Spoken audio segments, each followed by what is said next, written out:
تو میری ایمان والی ماؤں اور بہنوں، میری ماؤں اور بہنوں، تکلیف کا آنا یہ بھی اللہ کی طرف سے انعام ہے۔ تکلیفیں مانگنی تو نہیں چاہیے کہ اللہ تمہیں تکلیفیں دے، اے اللہ تو مصیبتیں دے، اے اللہ تو بیماریاں دے، مانگنی نہیں چاہیے۔ اگر آ جائے اس کے ساتھ پھر صبر کا مظاہرہ کرنا ہے۔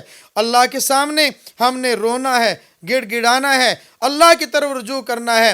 مصیبت اور تکلیف آتی ہے، کبھی کبھی گناہ کی معافی کا ذریعہ بنتی ہے، کبھی کبھی درجات کی بلندی کا ذریعہ بنتی ہے۔ اگر آدمی بیمار، تکلیف، مصیبت ہو، بیماری کی وجہ سے انسان کے گناہ معاف ہو جائیں، یہ بھی اللہ کا انعام ہے۔ درجات بلند ہو جائیں تو یہ بھی اللہ کا انعام ہے۔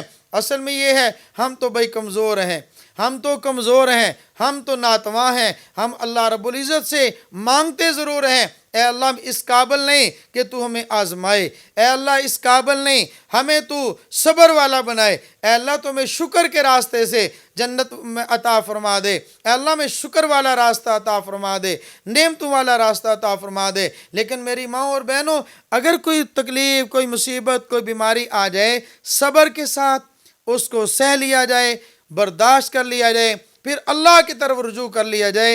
اے میرے اللہ اس مصیبت اور تکلیف کو تو دور فرما دے، اے میرے اللہ میں تیرا بندہ ہوں، مجھے تکلیف ہے، اے اللہ مجھے اس تکلیف کو ہٹا دے۔ اے اللہ نعمت، اے اللہ صحت بھی تیری نعمت ہے، بیماری بھی نعمت ہے، تو اے اللہ بیماری والی نعمت کو صحت والی نعمت میں تبدیل فرما دے۔